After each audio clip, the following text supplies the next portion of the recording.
मैं नुपुर तेजस्वी आप सभी का स्वागत करते हैं हमारे शो डेली डोज पर। आज हम 19 जुलाई के करंट अफेयर्स पर डिस्कस करेंगे, साथ ही इनकी डिटेल जानकारी भी देंगे। आज की पीडीएफ फाइल इस वीडियो के डिस्क्रिप्शन बॉक्स में डाउनलोड कर सकते हैं और डेली के पीडीएफ के लिए हमारे टेलीग्राम ग्रुप को ज्वाइन कीजिए, जिसकी लिंक हमारे वीडियो के डिस्क्रिप्शन बॉक्स पर दिया गया।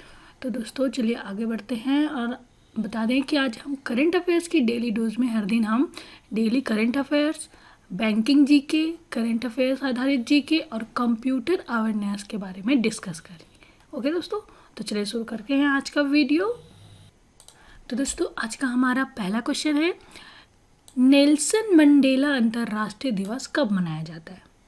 इसका आंसर है बी आंसर सही है हमारा। 18 जुलाई को नेल्सन मंडेला अंतर्राष्ट्रीय दिवस मनाया जाता है और संयुक्त राष्ट्र द्वारा नवंबर 2009 में इस दिन के आधिकारिक रूप से घोषित किया गया था और 18 जुलाई 2010 को संयुक्त राष्ट्र का पहला मंडेला दिवस मनाया गया। नेल्सन मंडेला जो 1918 से 2013 उनकी मौत हो गई थी, दक्षिण अफ्रीका के रंगभेद विरोधी क्रांतिकारी थे, जिन्होंने 1994 से 1999 तक दक्षिण अफ्रीका के राष्ट्रपति के रूप में कार्य किया। वह देश के पहले अश्वेत प्रमुख थे और पहली बार पूरी तरह प्रतिनिधि लोकतांत्रिक चुनाव में निर्वाचित हुए। उन्होंने 1998 से 1999 तक गुटनिरपेक्ष आंदोलन के महासचिव के रूप में भी कार्य किया। नेल्सन मंडेला जी को भारत रत्न 1990 में और नोबेल शांति पुरस्कार 1993 में प्रदान किया गया था। संयुक्त राष्ट्र ने 2019 से 2028 तक की अवधि को शांति के नेल्सन मंडेला दशक के रूप में मान्यता दी है। ओके दोस्तों, तो याद रखिएगा कि पहली बार मंडेला दिवस मनाया गया था 18 जुलाई 2010 को। ये है नेल्सन मंडेला जी जिनके उनके लिए यह मंडेला दिवस मनाया जाता है और उनका कहना था कि यह दिवस एक्शन की एक वैश्विक काल है जो इस विचार को मानती है कि प्रत्येक व्यक्ति के पास दुनिया को बदलने की क्षमता है, प्रभाव बनाने की क्षमता है। ओके दोस्तों, तो याद रखिएगा कि 18 जुलाई 2010 को पहली बार मनाया गया था और हर साल 18 जुलाई को नेल्सन मंडेला अंतर्राष्ट्रीय दिवस मनाया जाता है। ठीक है दोस्तों, इंटरनेशनल डे के बारे में बात हो रही है, इम्पोर्टेंस डे के बारे में बात हो रही है। तो 17 जुलाई को world day for international justice day मनाया गया था और 15 जुलाई को विश्व युवा कौशल दिवस मनाया गया था। ठीक है दोस्तों, 17 जुलाई को क्या मनाया गया था? World day for international justice day और 15 जुलाई को विश्व युवा कौशल दिवस मनाया गया और 18 जुलाई को मनाया गया नेल्सन मंडेला अंतर्राष्ट्रीय दिवस। अगला क्वेश्चन है हमारा, भारत में 2016-18 के बीच मातृ मृत्यु अनुपात दर कितने प्रतिशत की गिरावट दर्ज की गई है? इसका आंसर है बी आंसर सही है हमारा। 7.4% की गिरावट दर्ज की गई है। भारत के महापंजीयक द्वारा जारी एक विशेष बुलेटिन के अनुसार देश में 2015 से 17 में मातृ मृत्यु अनुपात दर 122 थी, जो कि 2016-18 में घटकर 113 हो गई, यानी इसमें 7.4% की गिरावट दर्ज की गई है। और देश में 2011 से लेकर 13 तक मातृ मृत्यु दर में उल्लेखनीय कमी देखी गई है और उस अवधि में यह दर 167 थी, जो कि 2014 से 16 में कम होकर 130 हो गई। 2015 से 17 में 122 और 2016 से 18 में 113 हो गई। सतत विकास लक्ष्यों के लिए भारत की प्रतिबद्धता के संदर्भ में स्वास्थ्य मंत्री ने कहा कि MMR के इस निरंतर गिरावट के साथ भारत 2030 तक 70 लाख जीवित बच्चों को जन्म के सतत विकास लक्ष्य में 100% जीवित बच्चों के जन्म के राष्ट्रीय स्वास्थ्य नीति लक्ष्य 2020 को हासिल करने की राह पर अग्रसर है। और उन्होंने कहा कि SDG लक्ष्य हासिल करने वाले राज्यों की संख्या अब 3 से बढ़कर 5 हो गई है और इन राज्यों में केरल, महाराष्ट्र, तमिलनाडु, तेलंगाना, आंध्र प्रदेश शामिल है और देश में 11 राज्य हैं जिन्होंने NHP द्वारा निर्धारित MMR के लक्ष्य को प्राप्त किया है, जिनमें से उपरोक्त 5 और झारखंड, गुजरात, हरियाणा, कर्नाटक, पश्चिम बंगाल, उत्तराखंड जैसे राज्य हैं। दोस्तों भारत में 2016-18 के बीच मातृ मृत्यु दर का अनुपात में 7.4% की गिरावट दर्ज की गई है। अगला क्वेश्चन है हमारा, किसे लगातार 16वें साल माइक्रोसॉफ्ट का वैश्विक भागीदारी अवार्ड मिला है? इसका आंसर है सी आंसर सही है हमारा, Quadra system dot net India private limited. Quadra system dot net India private limited को लगातार 16वें साल माइक्रोसॉफ्ट का वैश्विक भागीदारी अवार्ड मिला है और इस पुरस्कार के विजेता का चयन नवोन्मेषण की विशिष्टता और माइक्रोसॉफ्ट प्रौद्योगिकी पर ग्राहक समाधान के क्रियान्वयन के आधार पर होता है। क्वाड्रा ने यह अवार्ड लगातार 16वें साल हासिल किया है और कंपनी को modern eight point management partner award दिया गया। ठीक है दोस्तों, कौन सा अवार्ड दिया गया? कंपनी को modern eight point management partner award से सम्मानित किया गया। ओके दोस्तों, ये याद रखिएगा। और इसके साथ ही बता रही इसके साथ ही अब रिलायंस इंडस्ट्री के बारे में बात कर लेते हैं। तो रिलायंस इंडस्ट्री की स्थापना हुई थी 1916 में और इसका मुख्यालय है मुंबई। संस्थापक है धीरूभाई अंबानी और अध्यक्ष और एमडी है मुकेश अंबानी जी। ओके, टाटा सन्स के बारे में जान लेते हैं। टाटा सन्स की स्थापना हुई थी 1868 में, मुख्यालय है मुंबई। संस्थापक है जमशेदजी टाटा, अध्यक्ष हैं रतन टाटा जी। ओके दोस्तों, तो Quadra system dot net India private limited में 16वें साल माइक्रोसॉफ्ट का वैश्विक भागीदारी अवार्ड मिला इन्हें और इसके साथ ही इन्हें modern eight point management partner award भी दिया गया। अगला क्वेश्चन है हमारा, हरेला उत्सव के अवसर पर किस राज्य सरकार ने स्मृति वन का उद्घाटन किया? इसका आंसर है ए आंसर सही है हमारा, उत्तराखंड राज्य सरकार ने। उत्तराखंड के मुख्यमंत्री त्रिवेंद्र सिंह रावत ने हरेला पर्व के अवसर पर प्रदेश के प्रसिद्ध लोक गायक दिवंगत जीत सिंह नेगी की पुण्य स्मृति में पौधा लगाकर यह स्मृति वन का उद्घाटन किया।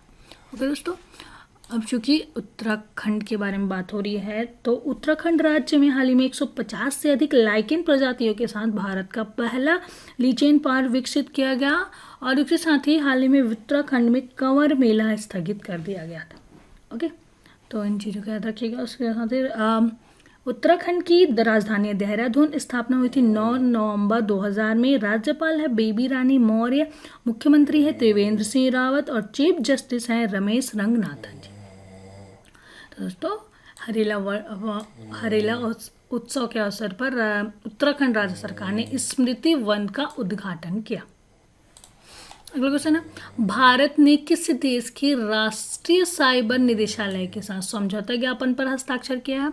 इसका आंसर है डी आंसर सही है हमारा, इजराइल के साथ। भारत और इजराइल ने हाल ही में साइबर हमलों से निपटने में आपसी सहयोग बढ़ाने के लिए एक समझौते पर हस्ताक्षर किया और कोरोना वायरस संकट में पैदा हुई नई परिस्थितियों में डिजिटलीकरण की प्रक्रिया तेज हुई, जिसने वर्चुअल दुनिया में नए खतरे को उजागर किया है। इजराइल में भारत के राजदूत संजीव सिंगला और इजराइल के राष्ट्रीय साइबर निदेशालय के महानिदेशक ईगल उन्ना ने 15 जुलाई 2000 को समझौते पर हस्ताक्षर किया और इजराइल के राष्ट्रीय साइबर निदेशालय के महानिदेशक उन्ना ने कहा कि भारत के साथ सहयोग संबंधों को और गहरा करने वैश्विक साइबर चुनौतियों से निपटने की दिशा में एक महत्वपूर्ण कदम है। ओके दोस्तों, तो याद रखिएगा भारत ने इजराइल के साथ राष्ट्रीय साइबर निदेशालय के साथ समझौते ज्ञापन पर हस्ताक्षर किया। अगला क्वेश्चन है, नाबार्ड ने बंगाल में अम्फान तूफान से क्षतिग्रस्त बुनियादी ढांचे के लिए कितने करोड़ रुपए की मंजूरी दी है? इसका आंसर है बी आंसर सही है हमारा, 795। राष्ट्रीय कृषि एवं ग्रामीण विकास बैंक नाबार्ड ने अम्फान चक्रवाती तूफान से क्षतिग्रस्त बुनियादी ढांचे को फिर से खड़ा करने के लिए 795 करोड़ रुपए की मंजूरी की है और अम्फान चक्रवाती तूफान पश्चिम बंगाल से तट से 20 मई को टकराकर जिसे वहां जान माल की काफ़ी हानि हुई थी। ओके, और नाबार्ड ग्रामीण अवसंरचना विकास कोष के तहत पहले ही राज्य सरकार को ग्रामीण अवसंरचना को बढ़ावा देने के लिए विशेष तरलता समर्थन के तहत 145 करोड़ रुपए उपलब्ध करा चुका है। ओके दोस्तों, तो नाबार्ड ने हाल ही में बंगाल में अम्फान तूफान से क्षतिग्रस्त बुनियादी ढांचे के लिए 795 करोड़ रुपए की मंजूर किया है। ठीक है, नाबार्ड के बारे में बात हो रही है तो नाबार्ड ने हाल ही में नाबार्ड की स्थापना हुई थी 1982 में। मुख्यालय है मुंबई, चेयरमैन है GR चितला जी। क्योंकि बंगाल के बारे में बात हो रही है तो पश्चिम बंगाल में हाल ही में नाबार्ड ने ग्रामीण क्षेत्रों में किसानों और गरीब लोगों के लिए पश्चिम बंगाल के चालू वित्त वर्ष में 1050 करोड़ रुपए के ऋण की मंजूरी दी थी। और इसके साथ ही एशियन इंफ्रास्ट्रक्चर इन्वेस्टमेंट बैंक ने पश्चिम बंगाल में सिंचाई सेवाओं और बाढ़ प्रबंधन के बेहतर बनाने के लिए $145 मिलियन का ऋण देने की भी मंजूरी की। और साथ ही बता दें, केंद्रीय मंत्रिमंडल ने कोलकाता बंदरगाह को नया नाम श्यामा प्रसाद मुखर्जी बंदरगाह करने की अनुमति दे दी है। और विश्व बैंक ने कोविड-19 की स्थिति और विकासात्मक कार्य से निपटने के लिए पश्चिम बंगाल सरकार को 1950 करोड़ रुपए का ऋण दिया। ठीक है दोस्तों, तो ये तो पश्चिम बंगाल के बारे में है, ये इन चीज़ों को भी याद रखिएगा। और चूँकि अम्फान तूफान के बारे में बात हो रही है, अम्फान तूफान बंगाल के खाड़ी से निकला एक तूफान था जिसमें काफ़ी क्षति हुई थी पश्चिम बंगाल में। और इसका नाम रखा है, अम्फान तूफान का नाम रखा गया है थाईलैंड के द्वारा। यह अंतिम लिस्ट की अंतिम नाम था अम्फान तूफान। और इसके साथ ही अब पश्चिम बंगाल के बारे में बात हो रही है। पश्चिम बंगाल की स्थापना 26 जनवरी 1950 में हुई थी।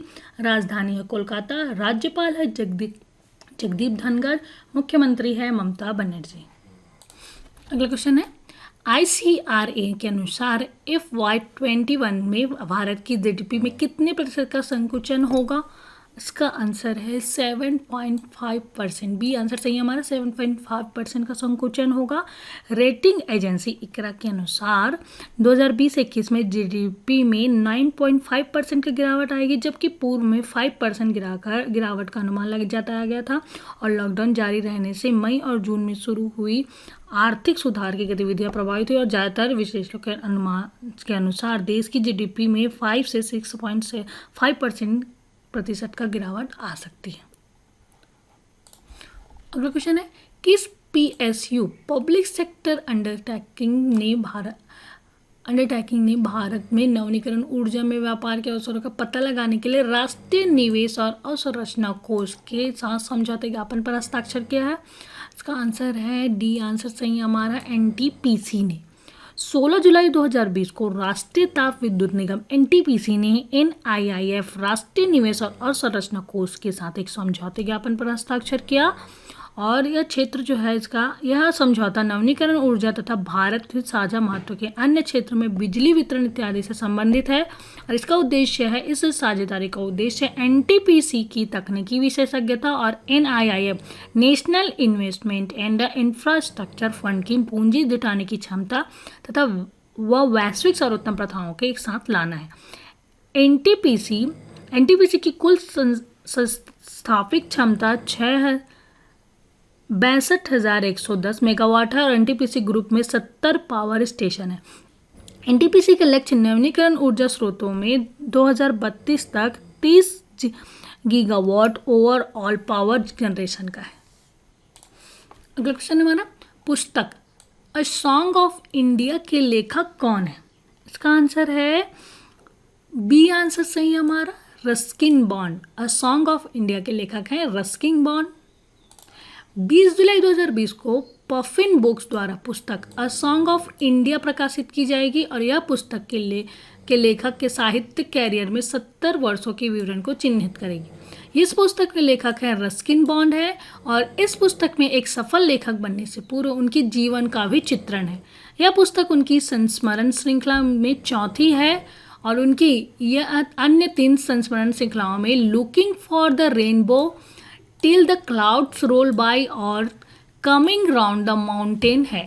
अगला क्वेश्चन है हमारा, भारत और यूरोपीय संघ ने व्यापार अड़चनों को दूर करने के लिए उच्च स्तरीय संवाद स्थापित करने का निर्णय लिया और जिसके तहत इसका आंसर है ए आंसर सही हमारा, पंचवर्षीय रोड मैप तैयार किया गया।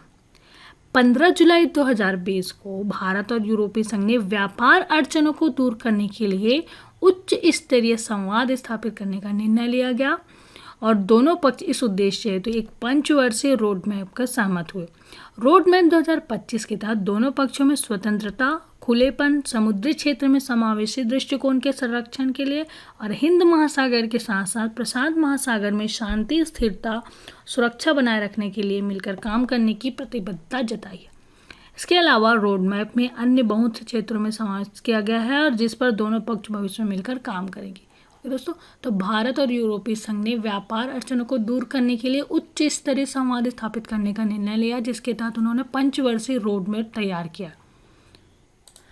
अगला क्वेश्चन है हमारा, भारत से जूट और उससे बने उत्पादों का वर्ष 2019-20 में रिकॉर्ड निर्यात हुआ है। यह निर्यात है, इसका आंसर है ए आंसर सही हमारा 2757.90 करोड़ रुपए। ठीक है दोस्तों, तो एमएसएमई मंत्रालय ने जूट व संबंध उत्पादों के निर्यात आंकड़े जारी किए हैं। इन आंकड़ों के अनुसार भारत से जूट और उनसे बने उत्पादों का वर्ष 2019-20 में 2757.90 करोड़ रुपए का रिकॉर्ड निर्यात हुआ, जबकि वर्ष 2018-19 में यह निर्यात 2728.04 करोड़ रुपए था। 2019-20 में 9,88,996 मीट्रिक टन का निर्यात हुआ, जबकि पिछले वर्ष यह निर्यात 9,64,046 मीट्रिक टन था। 99% निर्यात तूतीकोरिन, चेन्नई और कोच्चि की बंदरगाह से होता है। अगला क्वेश्चन है, आरबीआई ने श्याम श्रीनिवास को किस बैंक के एमडी और सीईओ के रूप में मंजूरी दी है? इनका आंसर है बी आंसर सही हमारा फेडरल बैंक के। भारतीय रिजर्व बैंक ने 23 दिसंबर 2020 से प्रभावी होने के साथ श्याम श्रीनिवास को फेडरल बैंक लिमिटेड के प्रबंध निदेशक और मुख्य कार्यकारी अधिकारी के रूप में नियुक्त करने की मंजूरी दी है। अगला क्वेश्चन हमारा, ऊर्जा क्षेत्र में प्रशिक्षित होने वाले युवाओं को रोजगार उपलब्ध करवाने के लिए किस रोजगार पोर्टल का गठन किया गया? इसका आंसर है बी आंसर सही है हमारा विद्युत रोजगार पोर्टल का गठन किया गया। ऊर्जा क्षेत्र में प्रशिक्षित होने वाले युवाओं को रोजगार के लिए परेशान नहीं होना पड़ेगा। स्किल डेवलपमेंट के तहत पावर सेक्टर स्किल काउंसिल ने ऐसे युवाओं को रोजगार से जोड़ने के लिए विद्युत रोजगार नाम से जॉब पोर्टल बनाया है। इसके माध्यम से अब इस क्षेत्र में रोजगार की सारी जानकारियां मिल जाएंगी और वही कंपनियों को अच्छे प्रशिक्षित कर्मी मिलेंगे। ओके, इसके साथ ही बता दें कि जो पावर सेक्टर स्किल काउंसिल की कोशिश से युवाओं को स्थानीय स्तर पर जॉब दिलवाकर आत्मनिर्भर बनाना है। ओके दोस्तों, तो ऊर्जा क्षेत्र में प्रशिक्षित होने वाले युवाओं को रोजगार उपलब्ध करवाने के लिए विद्युत रोजगार पोर्टल का गठन किया गया है। इसके साथ ही बता दें कि हाल ही में राष्ट्रीय आर्टिफिशियल इंटेलिजेंस पोर्टल www.ai.gov.in का शुभारंभ श्री रविशंकर प्रसाद के द्वारा किया गया और उसके साथ ही प्रधानमंत्री द्वारा एमएसएमई के लिए one stop solution AI data analysis और मशीन लर्निंग से लैस पोर्टल चैंपियन पोर्टल भी लॉन्च किया गया था। और इसके साथ ही खेल मंत्री किरण रिजिजू द्वारा दूरस्थ क्षेत्रों में रहने वाले खिलाड़ियों की कोचिंग के लिए खेलो इंडिया ई पाठशाला की भी शुरुआत की गई थी। चलिए आगे बढ़ते हैं। अगला क्वेश्चन है हमारा, किस भारतीय प्रौद्योगिकी संस्थान आईआईटी ने शुरू हुए एक स्टार्टअप पोर्टेबल अस्पताल विकसित किया? फिर से पढ़ लेते हैं। किस भारतीय प्रौद्योगिकी संस्थान ने शुरू हुए एक स्टार्टअप में पोर्टेबल अस्पताल विकसित किया है? इसका आंसर है ए आंसर सही हमारा आईआईटी मद्रास ने। भारतीय प्रौद्योगिकी संस्थान आईआईटी मद्रास ने शुरू हुए है एक स्टार्टअप ने पोर्टेबल अस्पताल शुरू किया है और इसे मेडिकैप नाम दिया गया है। क्या नाम दिया गया है? मेडिकैप नाम दिया गया है और यह एक पोर्टेबल संरचना है जिसका उपयोग दूरस्थ स्थानों में भी कोविड-19 रोगियों को स्क्रीन करने, उन्हें अलग करने और उनका इलाज करने के लिए किया जा सकता है। परियोजना में शामिल छात्रों का कहना है कि मॉड्यूलर संरचना को केवल 4 लोगों का द्वारा 2 घंटे के भीतर कहीं भी स्थापित किया जा सकता है। ओके दोस्तों, तो भारतीय प्रौद्योगिकी संस्थान आईआईटी मद्रास ने एक स्टार्टअप पोर्टेबल अस्पताल बनाया है। ओके दोस्तों, तो ये याद रखिएगा। उसके साथ ही अब आईआईटी मद्रास के बारे में बात हो रही है। तो आईआईटी मद्रास की स्थापना 1959 में तमिलनाडु में हुई थी और चेयरमैन है पवन कुमार गोयंका, डायरेक्टर है भास्कर रामा मूर्ति। ओके, आईआईटी बॉम्बे के बारे में जान लेते हैं। आईआईटी बॉम्बे के चेयरमैन हैं दिलीप सांघवी, डायरेक्टर है सुभाषिश चौधरी जी। ओके, आईआईटी कानपुर के बारे में जानते हैं। आईआईटी कानपुर में हाल ही में मोबाइल मास्टर जी जो कि पढ़ाई के लिए एक ऐप लॉन्च किया था, और उसके साथ ही बता दें कि इसकी स्थापना 1959 में हुई थी, और चेयरमैन हैं के राधाकृष्णन, डायरेक्टर है अभय करण देकर। अगला क्वेश्चन हमारा, हाल ही में भारत ने किस देश के साथ पेट्रोलियम के रणनीति भंडार को रखने के लिए एक समझौता ज्ञापन पर हस्ताक्षर किया है? इसका आंसर है बी आंसर सही हमारा, संयुक्त राज्य अमेरिका के साथ। अमेरिका और भारत ने रणनीति पेट्रोलियम भंडार बनाने के लिए एक सहमति ज्ञापन पर हस्ताक्षर किया, और इसके अलावा दोनों देशों के बीच भारत का भंडार बनाने के लिए अमेरिका के कच्चे तेल का भंडारण करने के लिए बातचीत हुई है। और पेट्रोलियम एवं प्राकृतिक गैस मंत्री धर्मेंद्र प्रधान ने अमेरिका के ऊर्जा मंत्री डैन ब्राउलेट के साथ अमेरिका भारत रणनीति ऊर्जा भागीदारी मंत्री स्तरीय वर्चुअल बैठक की अध्यक्षता की। ओके, तो भारत और संयुक्त राज्य अमेरिका के साथ पेट्रोलियम के रणनीति भंडार के रखने के लिए समझौते ज्ञापन पर हस्ताक्षर हुआ। तो दोस्तों, ये तो था 19 जुलाई के करंट अफेयर्स जिसके बारे में हमने डिस्कस किया। चलिए आगे बढ़ते हैं और बैंकिंग से रिलेटेड जीके पर डिस्कस करते हैं। आज का हमारा बैंकिंग से रिलेटेड पहला क्वेश्चन है हमारा, भारतीय रिजर्व बैंक कब स्थापित हुआ? ठीक है, तो इसका आंसर है 1 अप्रैल 1935 में भारतीय रिजर्व बैंक की स्थापना हुई। दूसरा क्वेश्चन है, भारत का सबसे पहला बैंक है, इसका नाम है बी आंसर सही है हमारा, बैंक ऑफ हिंदुस्तानी। भारत का सबसे पहला बैंक है बैंक ऑफ हिंदुस्तानी। अगला क्वेश्चन है, भारतीय रिजर्व बैंक निम्नलिखित में से किस दर का निर्धारण नहीं करता है? इसका आंसर है सी आंसर सही है हमारा, आयकर दर का निर्धारण नहीं करता है भारतीय रिजर्व बैंक। तो दोस्तों, तो था बैंकिंग से रिलेटेड क्वेश्चन। चलिए आगे बढ़ते हैं और करंट अफेयर से आधारित जीके पर डिस्कस करते हैं। इसमें है ECOSOC United nation economics and social council में प्रधानमंत्री नरेंद्र मोदी के अभिभाषण से चर्चा में रहे किस तिथि तक सभी भारतवासियों को आवास उपलब्ध करवाया जाएगा? इसका आंसर है 2022 तक भारतवासियों को आवास उपलब्ध कराया जाएगा। कब तक? 2022 तक। ओके। केरल में सोने की तस्करी से आरोप में NAI में किस संगठन में आरोपियों के खिलाफ ब्लू कॉर्नर नोटिस हेतु सिफारिश की है, और यह संगठन कहाँ स्थित है? इसका आंसर है, इसकी सिफारिश इंटरपोल में की गई है, और यह लियोन फ्रांस में स्थित है। यह संगठन स्थित है लियोन फ्रांस में।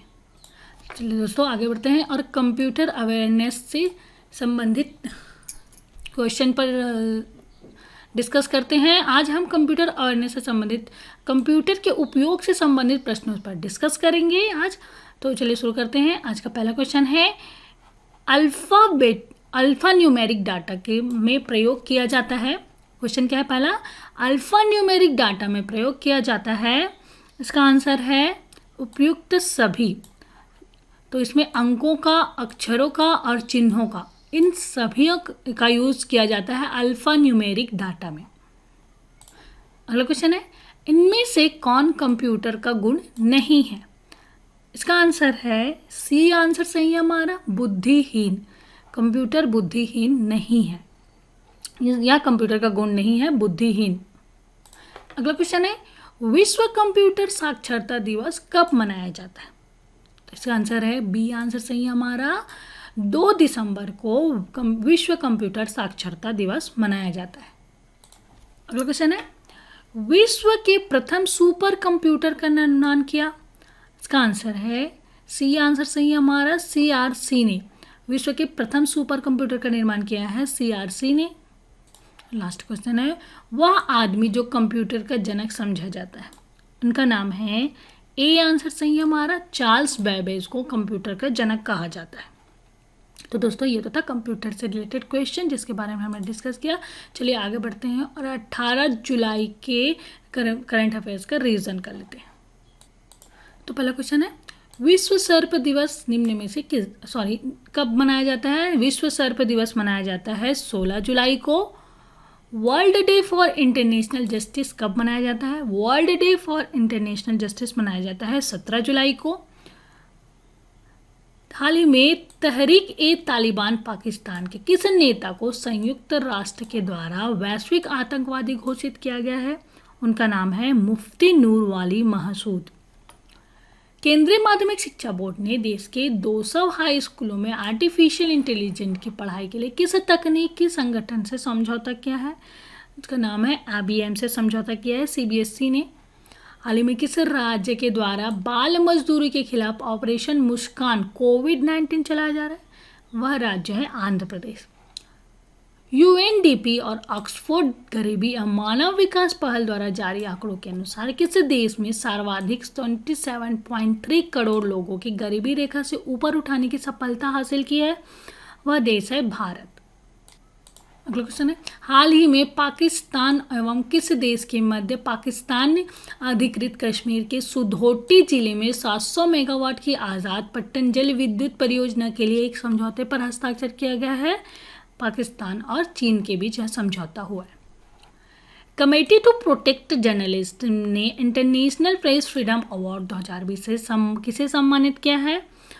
उनके नाम में 4 लोगों को सम्मानित किया गया है। दापो ओलुरुन्योमी, मोहम्मद मुसाइद, शाहिदुल आलम और स्वेतलाना प्रोकोपेव को, इन 4 लोगों को कमेटी टू प्रोटेक्ट जर्नलिस्ट ने इंटरनेशनल प्रेस फ्रीडम अवार्ड से सम्मानित किया।